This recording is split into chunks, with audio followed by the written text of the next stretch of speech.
Señor presidente, me ha ocurrido en varias ocasiones distintas el comentar ante su jurisdicción en el marco de asuntos donde había lugar de intervención para un Estado tercero, y ello debido a la posibilidad anteriormente confirmada por la Corte, según la cual un interés de orden jurídico estaba en juego en un asunto en el que participaban dos otros Estados. En tales asuntos están presentes 3 delegaciones durante las audiencias. Y hoy veo bien aquí a mi derecha la delegación de la República del Perú. Sin embargo,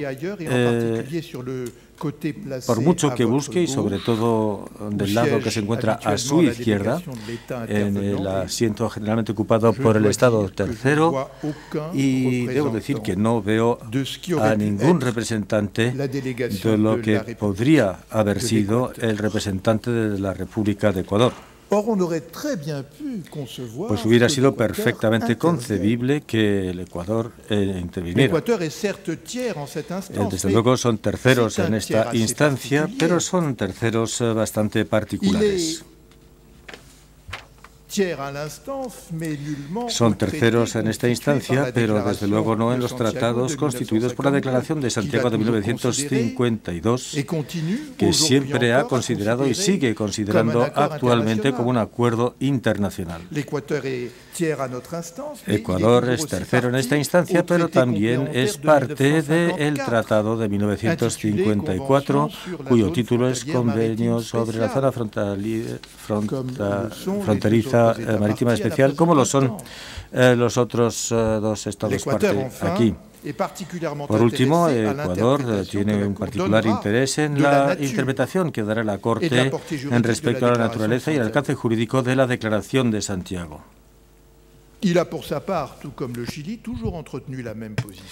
Como Chile, en general, ha mantenido la misma posición, tanto para sí mismo como para Chile.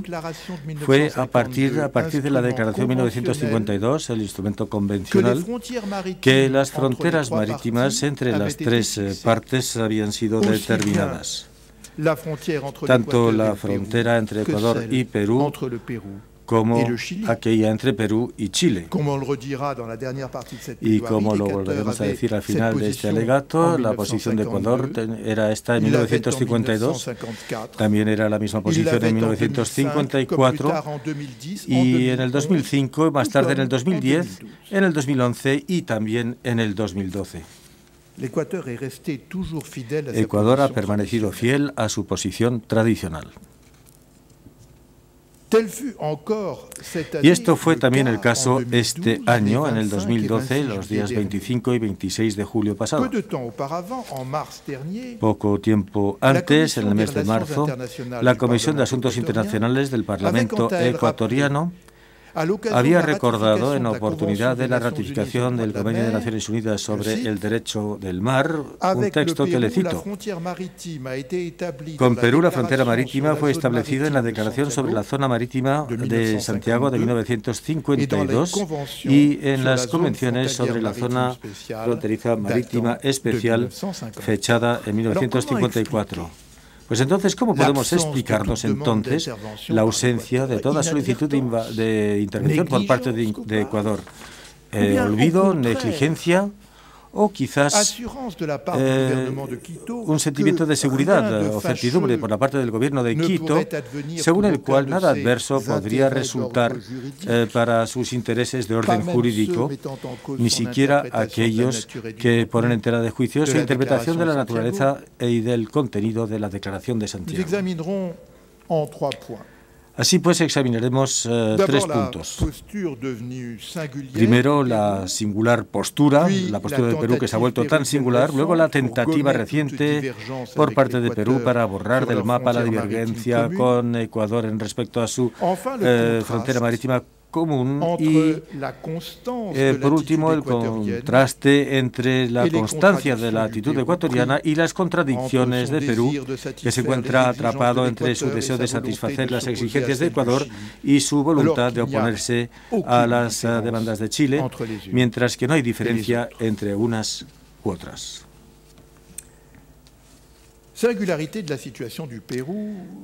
La singularidad de la situación del Perú. Como la Corte bien sabe, es una situación muy particular en respecto a la interpretación de la declaración, pero esta interpretación no ha existido desde siempre, sino que al contrario, durante medio siglo, las autoridades de Lima ni siquiera se habían puesto en la incómoda situación de una entidad que busca tener razón frente a sus dos asociados convencionales. A fin de cuentas, no fue más que a partir del 2005, donde de manera aún más destacada después, durante la instancia escrita en este asunto que nos ocupa aquí, que el gobierno de Lima optó por una posición que le pone en una postura frágil con respecto a sus vecinos. Revisemos sucesivamente esos dos momentos de la posición peruana. Primero, esa larga fase inicial durante la cual el Perú compartía la posición del Ecuador y de Chile. No quiero cansar a la Corte en este momento, describiendo desde luego en detalle todos los textos y decretos supremos y demás manifestaciones probatorias relativas a la aprobación al inicio de la Declaración de Santiago por parte de Perú respecto de la delimitación de su frontera marítima con sus vecinos. Limitémonos, pues, al examen de las relaciones entre Perú y su vecino del norte, Ecuador. En respecto de su frontera marítima, cabe recordar aquí brevemente dos eventos sobresalientes. En primer lugar, como ya se lo ha recordado el profesor Crawford en la Conferencia de Lima en 1954, conferencia organizada entre otros para adoptar la Convención sobre la Zona Marítima Fronteriza Especial, la delegación peruana trató de hacer anotar en las actas oficiales que compartía la posición de Ecuador. Esa posición era aquella según la cual los tres países, en respecto a la limitación de sus fronteras marítimas respectivas, ya habían establecido la misma en 1952 en la Declaración de Santiago, y también según la cual la línea divisoria estaba constituida por el paralelo que parte del punto de llegada al mar de la frontera terrestre. En segundo lugar, cabe recordar aquí un intercambio de hace 15 años, en 1969, entre Perú y Ecuador, tras una publicación efectuada por la empresa suiza llamada Foreign Scouting, que luego se convirtió en la IHS, la compañía suiza que es el líder en el ámbito de la cartografía utilizada por la industria petrolera. La ven ustedes en la pantalla y también en la pestaña 89 de su expediente. Esta publicación representaba la extensión de las concesiones petrolíferas otorgadas por Perú y las describe como una zona situada al norte del paralelo de la boca de Capones, punto de partida de su frontera marítima. Ahí Ecuador protestó inmediatamente y vigorosamente ante tal representación y solicitó inmediatamente la corrección de la misma al Perú. Pues bien, en lugar de oponerse a la pretensión ecuatoriana, el gobierno peruano tomó inmediatamente medidas para obtener la corrección de dicha publicación y reconoció que no se podía contemplar su mantenimiento y adoptó entonces para sí la observación crítica del Ecuador, constatando así que el mantenimiento de esta carta constituiría una violación manifiesta de los instrumentos internacionales en vigor que establecen la frontera internacional entre las zonas marítimas involucradas. La referencia a los instrumentos internacionales en vigor, así efectuada por la nota peruana, se refiere en particular a la Declaración de Santiago, completada por la Convención de 1954, que ya les he citado. En esa misma nota, la Embajada de Perú reconocía de nuevo la frontera marítima con Ecuador y reconocía también al mismo tiempo que esta estaba constituida por el paralelo partiendo de la boca de Capones.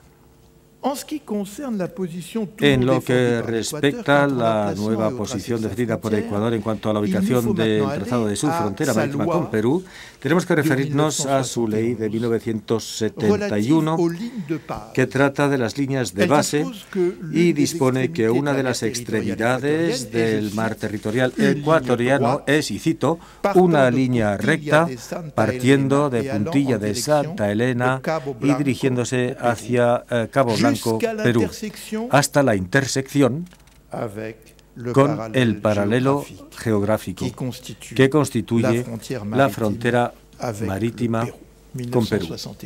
Esto es de 1971. ¿Hubo alguna reacción peruana entonces? Ninguna, señores. Así pues, no fue mucho más tarde, en el año 2005, que Perú se atrevió a tomar el riesgo de una postura aislada, abandonando así definitivamente la interpretación consensual que mantuvo durante tantísimo tiempo, tanto cuanto a la naturaleza jurídica de la Declaración de Santiago como respecto de su alcance, mientras que al mismo tiempo se esforzaba en reducir el significado del Convenio de Lima de 1954 sobre la zona marítima fronteriza especial. La afirmación de la singularidad peruana también se manifiesta en un evento que transcurrió en el territorio vecino, en Quito, no en Lima. En efecto, fue Ecuador, fiel a su posición constante y tradicional, que el 15 de noviembre de 2005 procedió a la reiteración por su Congreso de la plena vigencia de la Declaración de Santiago, así como del Convenio sobre la Zona Fronteriza Marítima Especial, tratados especiales que establecieron como frontera marítima entre Ecuador, Perú y Chile los paralelos partiendo del punto de llegada al mar de la frontera terrestre. Fin de cita. En esta ocasión, la reafirmación solemne de una opinión que hasta entonces era una compartida tuvo por efecto el provocar una objeción del presidente peruano mismo, una protesta que aún más vigorosa debido a que la posición de Ecuador había sido reiterada el 1 de diciembre del 2005. Esta afirmación insistente por parte de Ecuador era la segunda afirmación en 15 días, en la cual Ecuador se refería al tercer estado en una declaración. El 1 de diciembre, esta declaración conjunta chileno-ecuatoriana fue efectuada por los dos presidentes, y ahí se referían ya a la declaración hecha por los dos mismos estados el 25 de noviembre del año anterior en respuesta a la toma de posición peruana que ambos consideraban como inaceptable. Pues bien, entonces la temperatura, por supuesto, que subió en la capital peruana. Perú se sintió rodeado tanto al norte como al sur por la evidente identidad de posiciones de sus vecinos, y así tuvo que asumir una posición abiertamente que había asumido ambiguamente hasta entonces. Y en un comunicado oficial adoptado el mismo día que la declaración de los presidentes chileno y ecuatoriano objetó inmediatamente a la posición tradicional que Chile y Ecuador recordaban solemnemente. Y esto es algo que hizo Perú adoptando una formulación que de cierta manera fue algo equívoca, según la cual la Declaración de Santiago y el Tratado de Lima no eran tratados de delimitación marítima. Y ayer les destaqué cuán lejos esto está de una afirmación peremptoria. Al final del 2005, la posición adoptada por Perú por lo menos clarificaba la situación. Tenía, por supuesto, la ventaja de eliminar toda ambigüedad, pero también conllevaba el defecto de revelar claramente su posición aislada. Y es para salir de esta situación que Perú adoptó un poco más tarde la iniciativa de llevar ante la Corte un diferendo que le oponía en realidad no solamente a Chile, sino también a Ecuador, un Estado que se esforzó de apaciguar, afirmando que no tenía con este Estado problemas fronterizos.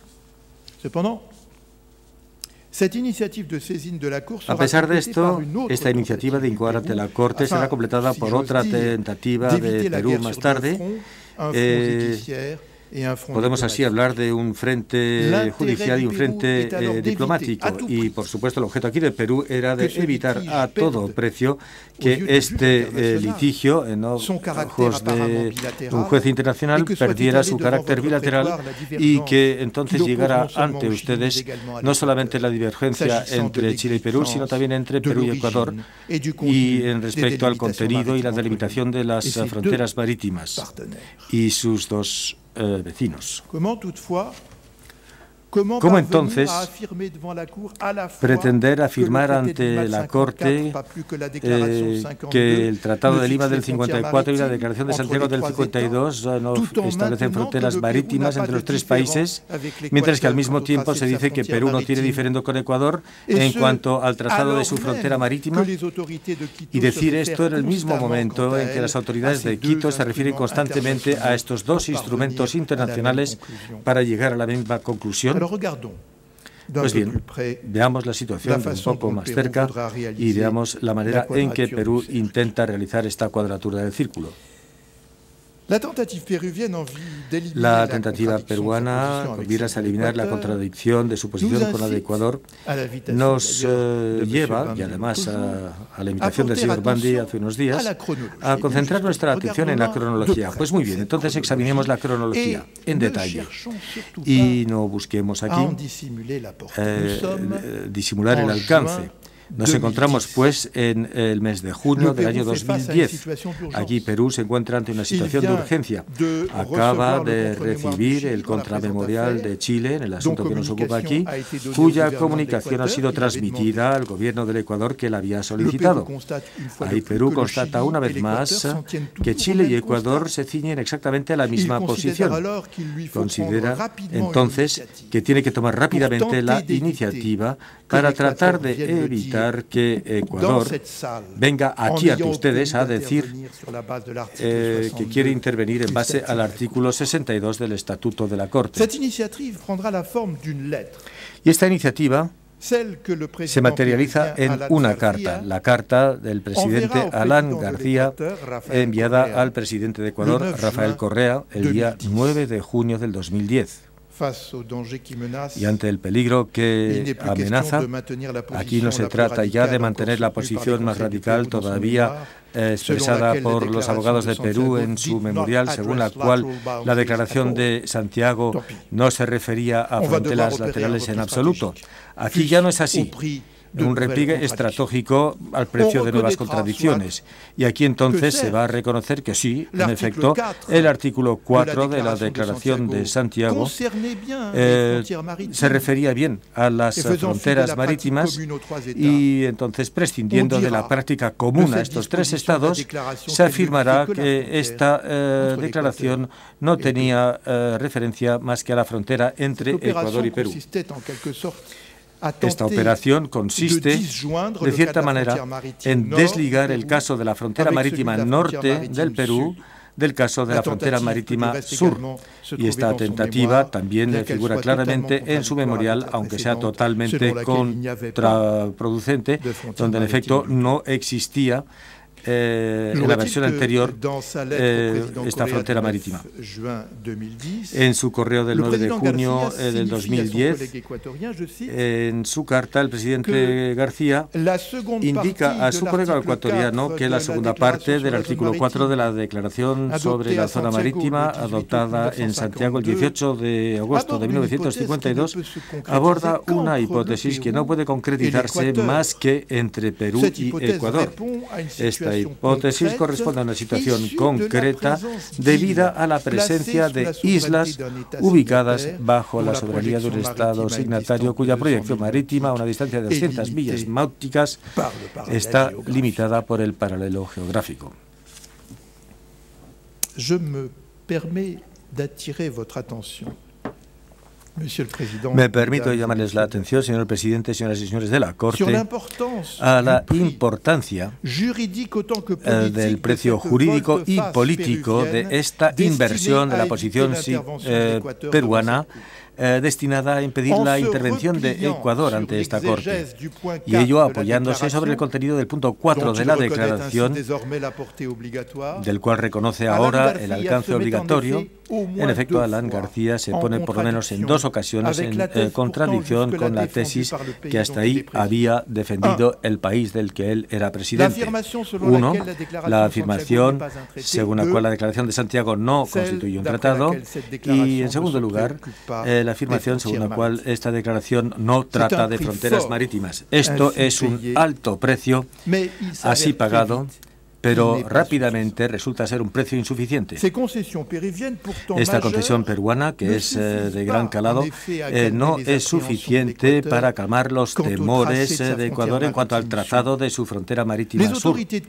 Las autoridades de Quito, en efecto, toman sus precauciones y ponen los puntos en las íes para destacar que ellas siempre han considerado y siguen considerando, y mil perdones por repetirme, que es la Declaración de 1952 y la Convención de 1954 sobre la frontera marítima especial, los que ya fijaron desde el inicio los límites separando su zona marítima de la del Perú. Y he aquí cómo ha realizado esto Ecuador. La respuesta viene bajo forma de dos cartas. La primera es una carta náutica IOA 42 que encuentran en la pestaña 93. Carta inicialmente aprobada por el Ministerio de Asuntos Exteriores el 12 de julio del 2010 y luego publicada por el presidente del Ecuador el 2 de agosto del 2010. Esta publicación constituye una doble respuesta a la nota anteriormente citada del presidente Alan García y también respecto de la reserva que Perú expresó a Naciones Unidas y a la cual el señor Bandi se refirió en su alocución el martes pasado. Y podemos decir que erga omnes, esa declaración tenía por objeto el recordar la negación por parte de Perú de la validez de las tesis ecuatorianas y chilenas. Así, en la cronología donde los abogados del Perú se amparaban para refugiarse, se encontraron con el mantenimiento de la posición tradicional del Ecuador en cuanto al origen temporal y al trazado de la frontera marítima, tal como figura en la Carta Náutica que autoriza el 12 de junio del 2010. Esta Carta Náutica traza la frontera marítima entre Ecuador y Perú según el paralelo geográfico, partiendo de Boca de Capones. Pero lo que cabe destacar aquí es que la frontera marítima cubre la totalidad de la zona marítima de 200 millas náuticas de cada lado del paralelo, es decir, que no se limita en absoluto a la zona marítima proyectada por las islas, que no llegaría más que hasta el punto A en la carta que les presentamos. Así que no se trata, pues, de una frontera marítima que se limita, contrariamente a lo que nos decía el presidente Correa, a un tratado donde no sería más que aplicar la segunda parte del punto 4. Y cabe mirar esto bien, señoras y señores jueces. Verán ustedes que este mismo documento contiene un recuadro. ¿Y qué pone en este recuadro? Pues la mención explícita, según la cual la línea ahí representada resulta de la Declaración de Santiago de 1952, declaración que Perú insiste en declarar que no se refiere a las fronteras marítimas. Y la Carta Náutica también se refiere explícitamente a la Convención sobre la Zona Fronteriza Marítima Especial del 4 de diciembre de 1954. Esa misma que hace que Perú proclame que no manifiesta ningún interés por las delimitaciones marítimas laterales entre los tres estados. Pues aquí podríamos esperarnos que a la luz de un tal documento, que es una real provocación, esperarnos que Perú reitere las vigorosas protestaciones que había expresado anteriormente. ¿Y qué hace Perú? Nada, ni la menor objeción a la publicación por Ecuador de esta carta náutica. Y esta carta náutica, en efecto, seguida por una segunda carta, es decir, la emisión de una carta oficial por el Instituto Militar Geográfico Ecuatoriano en el 2011. Y de nuevo es algo destacable que esta segunda carta ecuatoriana, así como la que la precedió, incluye una referencia exclusiva al Tratado de 1952 y de 1954. Y esto es exactamente lo que de nuevo hace Ecuador muy deliberadamente en la carta que envía a Naciones Unidas en el mes de marzo del 2011, o incluso en el informe adoptado por el Congreso ecuatoriano el 12 de marzo del 2012 a propósito de la ratificación por Ecuador del Convenio de Montego Bay sobre el derecho del mar, que ya les he citado anteriormente. Cada una de estas nuevas afirmaciones de la constancia ecuatoriana en cuanto a la referencia a la Declaración de Santiago que hace el Perú, una vez más no hace nada, señor presidente. Opta por mantenerse callado, es decir, no objetar y de esa manera abandonar la actitud intransigente que había adoptado hasta entonces cara a las dos otras partes cuando ellas se apoyaban en el origen convencional de sus fronteras marítimas con el Perú, que remontaban a la fecha de 1952. Y esta reserva peruana llevó a Ecuador a objetar al respecto, y el Perú, una vez más conciliador para evitar la intervención de Ecuador, admite la objeción ecuatoriana, enmendando el texto de su reserva de principio y admitiendo, esta vez el 2 de mayo de 2011, que la Carta Náutica IOA 42 describe de forma conveniente la frontera marítima entre el Ecuador y el Perú. Llevará las concesiones incluso a llegar a admitir que el Golfo de Guayaquil está constituido de aguas interiores, lo que tendrá por el efecto el desplazamiento del punto de partida de la frontera marítima. Y lo que se ha de observar es que el desplazamiento ha sido operado hacia el oeste de la frontera ya existente, y lo tienen en la pestaña 95, la que el Ecuador siempre consideró el origen de la Declaración de Santiago. Se opera, si oso decirlo, desplazándose a lo largo de la vida constituida por el paralelo, y no hay ninguna modificación del trazado, solamente hay un desplazamiento lateral del punto terminal de la zona de las 200 millas náuticas. Pero este desplazamiento, una vez más, no se debe a la presencia de las islas. Se debe a un elemento completamente distinto, que es la aceptación por el Perú de cerrar a partir de entonces, también por su parte, de la frontera, el Golfo de Guayaquil por una línea de base recta, operación de hecho que se ha celebrado mediante la afirmación conjunta de los dos países, en el sentido de que el Golfo de Guayaquil sería una bahía histórica, antigua idea defendida desde hace mucho por el Ecuador, al cual se hace de esa manera una última concesión. Importa realizar en qué posición incómoda se encuentra el Perú de resultas de esas concesiones. Por una parte, afirma cara a Chile, pero también cara a ustedes, señoras y señores de la Corte, que nunca existió una delimitación marítima entre los tres estados y que en cualquier caso esta no podría ser resultado de la Declaración de Santiago.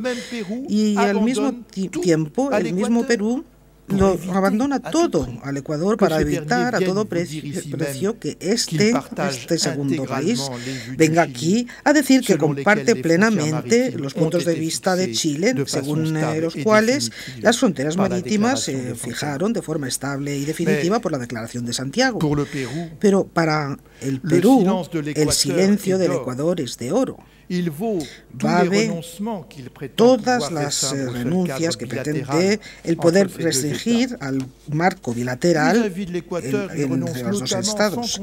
De cara al Ecuador, renuncia sin condiciones a la defensa de la tesis que exprimía hace poco tiempo antes la obra de la señora Marisol Agüero Colunga sobre la delimitación marítima del Perú, obra publicada por el Fondo Editorial del Congreso de Perú. Esta autora, anteriormente trabajaba en el Departamento de Asuntos Marítimos del Ministerio de Relaciones Extranjeras del Perú, es también delegada peruana ante distintas instancias internacionales. Está considerada en la réplica de Perú como experta especialmente cualificada.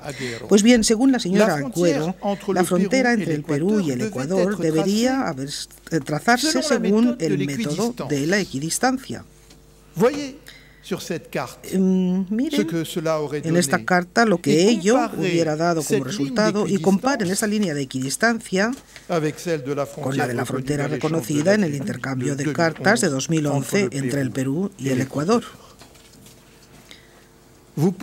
Pueden así constatar, señoras y señores jueces, cuál es la amplitud material, geográfica, espacial, política, en fin, de la concesión que así se hizo al Ecuador. Entonces, llega la hora del balance. En primer lugar, nos fijamos en la respuesta a la pregunta que planteaba al principio de este alegato. Esta pregunta era ¿por qué el Ecuador no presentó una solicitud para los fines de intervención en este caso? Pues naturalmente la respuesta es evidente. Si el Ecuador hoy no interviene ante ustedes es sencillamente porque no tiene nada que temer del fallo de la Corte. El Perú se lo ha concedido todo y Chile, por su parte, siempre ha estado de acuerdo con el Ecuador. Tiene razón el Ecuador de considerar que aquí mismo no se lleva a cabo ningún tipo, no se considera ningún elemento susceptible de poner en tela de juicio para él cualquier cosa que sea de interés de orden jurídico. El Ecuador sabe que no tiene nada que temer, desde luego desde la posición que defiende el Perú ante su alta jurisdicción, sino también de los resultados respecto de él, puesto que está seguro que Perú no volverá a poner en tela de juicio el paralelo de latitud que parte de la boca de Capones. Pues bien, recordemos, el presidente de Ecuador, Rafael Correa, habló con perfecta claridad en este sentido en una nota difundida por su Ministerio de Relaciones Exteriores ya en octubre de 2010, donde se decía que si la frontera tradicional trazada sobre la Carta Náutica IOA 42 y el mapa geográfico que se consideró posteriormente no se ponen en tela de juicio en este asunto, Ecuador no tendrá ningún motivo para intervenir ante la Corte Internacional de Justicia. Y a eso se debe entonces la causa de la ausencia del Ecuador. El Ecuador no ha perdido el norte, si me puedo exprimir de esta manera, al no desear venir a exponer ante ustedes su lectura de los fundamentos de la delimitación marítima. Sabe que Chile lo hará muy bien en representación de él y sabe igual de bien que el Perú le dejará tranquilo a partir de ahora. Entonces, ¿para qué incurrir las costas en una instancia cuyo objeto sería gratuito? Dicho esto, señoras y señores jueces, por lo que a ustedes les respecta, lo que les importa no es lo que dice el Ecuador y por qué les ahorra las complicaciones de un proceso ampliado. Lo que es importante para la Corte es lo que pretenden las partes en este contencioso que ustedes han de dirimir. Y estas partes son el Perú y Chile. Decididamente no hay duda al respecto, puesto que el Consejo Interministerial Chileno-Ecuatoriano lo reiteró muy recientemente durante la reunión bilateral que se celebró en Santiago los días 25 y 26 de julio del año en curso. Con ocasión de esa reunión, ambas partes publicaron la declaración común según la cual constataban su total convergencia, y cito, respecto de la validez, del alcance y del contenido de la Declaración sobre la Zona Marítima de 1952 y de la Convención sobre la Zona Frontal Marítima Especial de 1954. Por lo que respecta al Perú, señoras y señores de la Corte, no puede ocultarles la gran distancia que ha recorrido para intentar conciliar su asentimiento a las tesis desde el Ecuador, mientras que ahora rechaza las de Chile cuando tanto unas como otras son rigurosamente idénticas.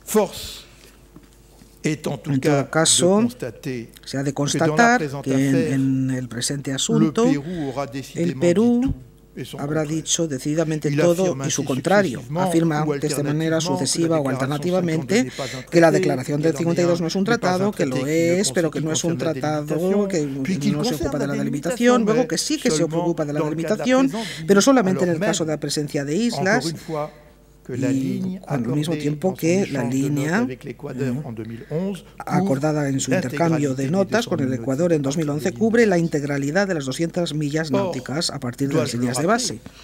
Ahora bien, no sé si lo he de recordar, el Perú es la parte demandante en esta causa, lo cual quiere decir que les pide a ustedes, señores de la Corte, que avalen la falta de coherencia de sus posturas sucesivas en nombre de lo que pretende es un caso de equidad.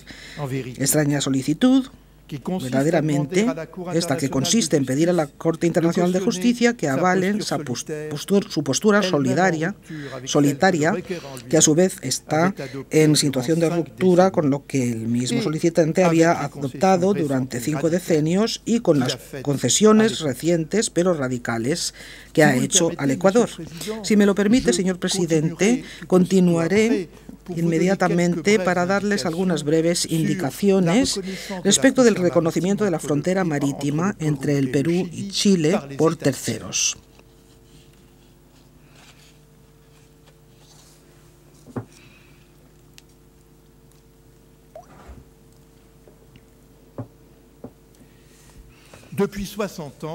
Desde hace 60 años, la frontera marítima entre Chile y el Perú existe. Nadie puede decir que no la conoce. Habiendo sido objeto de todas las publicidades necesarias, por así decirlo, ha entrado en el dominio público. Los estados, las organizaciones internacionales, los autores la conocen y la aceptan. El Perú es la única excepción. Como ya lo hemos podido constatar ante la Corte, el Perú, durante mucho tiempo, de acuerdo con sus vecinos y con las partes amigas, como con el resto de la comunidad internacional, en este sentido, durante mucho tiempo reconoció que su frontera marítima con Chile estaba constituida por el paralelo geográfico que partía hacia la mar. Sea como fuera,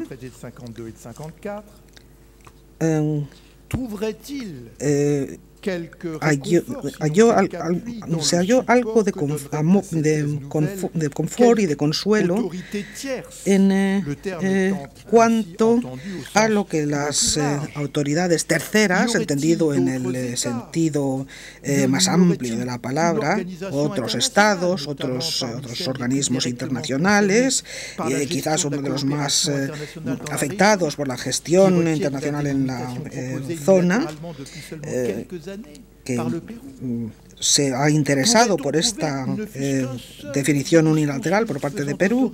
Solamente un jurisconsulto que se pudiera encontrar que aceptara esta autoridad. Pues bien, la respuesta a las preguntas que acabo de plantearles es muy sencilla, señor presidente. Nadie. Nadie y nada. Ningún tercer Estado, ninguna institución internacional, ni una autoridad, ningún documento que no sea peruano comparte las ideas del Perú, cuya soledad es absolutamente absoluta. Entonces, señoras y señores jueces, el tiempo de la Corte es precioso y poco se necesita para hacer una descripción en este sentido. Para hacer que la Corte constate la ausencia de cualquier apoyo exterior a las tesis del Perú, examinaré 3 puntos sucesivos. Primero, la reconexión inicial por los estados terceros de la frontera, y así es como en 1969, después de la Declaración de Santiago, en el asunto de la plataforma continental de la Mar del Norte, saber si había al menos un punto de acuerdo entre Alemania, Dinamarca y Países Bajos. Y este punto era precisamente que la frontera entre Chile y Perú, y entre Perú y Ecuador, se había efectuado por dicha declaración. Y como saben, el presidente de la Corte en esa época era precisamente la persona que había firmado los decretos peruanos de 1947 en calidad de presidente de la República. Era el juez Bustamante y Rivero.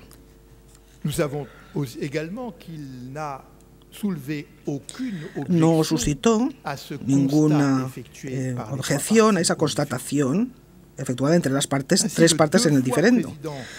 Por tanto, el 2 veces presidente Bustamante, si nada objetó, es porque consideró verdaderamente que lo que se había dicho por las partes estaba plenamente conforme con la realidad.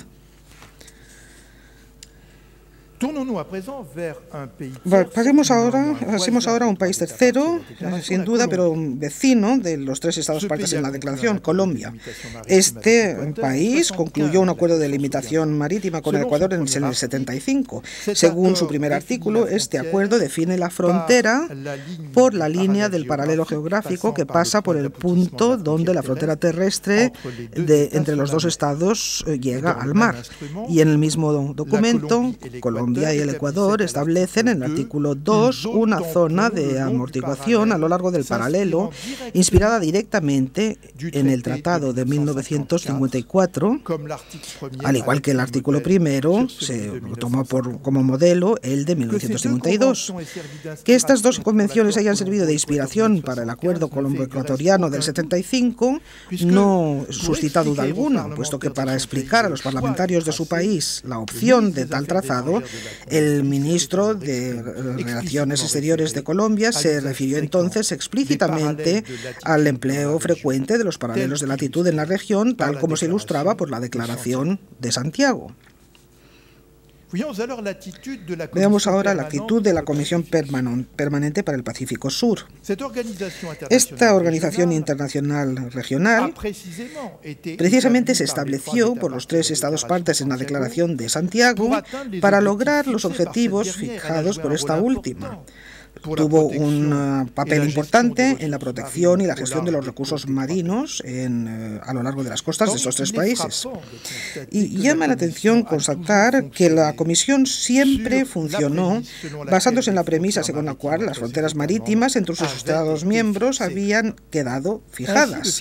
Así lo hizo bajo la autoridad del señor García Sayán, que entonces era su secretario general, después de haber sido, por su parte, el ministro peruano de Relaciones Extranjeras y, como tal, uno de los consignatarios del decreto peruano de delimitación de 1947. La Comisión publicó en el 69 una recopilación de los acuerdos formalizados por sus Estados miembros bajo sus propios auspicios. Adoptó entonces una resolución, y esta se refería explícitamente a otra adoptada en 1954 y cuyo texto constituía la base de la Convención Complementaria del 54. Esta segunda resolución confirmaba que las latitudes paralelas constituían, efectivamente, las fronteras entre los 3 países. Más tarde, en 1972, la Comisión Permanente publicó una recopilación de datos estadísticos relativos a los quebrantamientos de las zonas marítimas respectivas de los tres estados por las embarcaciones de pesca de estados terceros. En esa recopilación, la Comisión designaba estas violaciones de los derechos soberanos de sus miembros, cito, como una serie de amenazas específicas emanantes de estados que persisten a no querer reconocer la zona de 200 millas náuticas declarada por ellos.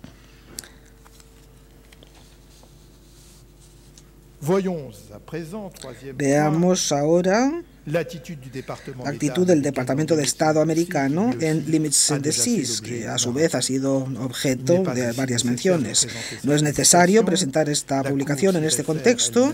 La Corte se ha referido a ella en varias causas y cabe constatar que a partir de 1972, Limits in the Seas había reconocido en un informe relativo a Chivo y a Perú que las fronteras marítimas entre los tres estados habían quedado fijadas por la Declaración de Santiago, suplementada por el Acuerdo de 1954 sobre la zona marítima especial. Esa constatación se renovaría sin cambio en 79, en el 90, el 95 y el 2000. Efectivamente, existe un ligero error en la designación del paralelo reflejado en esta publicación, pero el principio mismo del paralelo, como trazado de la frontera, no se cuestiona en absoluto, sino todo lo contrario. Es insignificante este pequeño error y no merece la pena insistir al respecto. Observaremos, sin embargo, que las autoridades chinas se apoyan en esta carta. El análisis del Departamento de Estado se une de esta manera al realizado anteriormente por Alemania, los Países Bajos, Dinamarca y Colombia sobre el sentido, así como el conjunto de los estados de los que ya hemos hablado y que ustedes podrán consultar en sus correspondientes legajos. Esta posición también se corresponde a la de la Comisión Permanente creada por la propia Declaración de Santiago y terminaré precisando, señoras y señores de la Corte, que Chile también pone a su disposición la lista, no necesariamente exhaustiva, de los 50 autores que reconocieron en obras o artículos científicos la existencia, basada en un tratado, de una delimitación marítima entre el Perú y Chile. Esta lista se ha elaborado únicamente a partir de parte de la literatura que habla sobre este asunto. Termino, señor presidente, y le pido que tenga bien dar la palabra al señor Colson.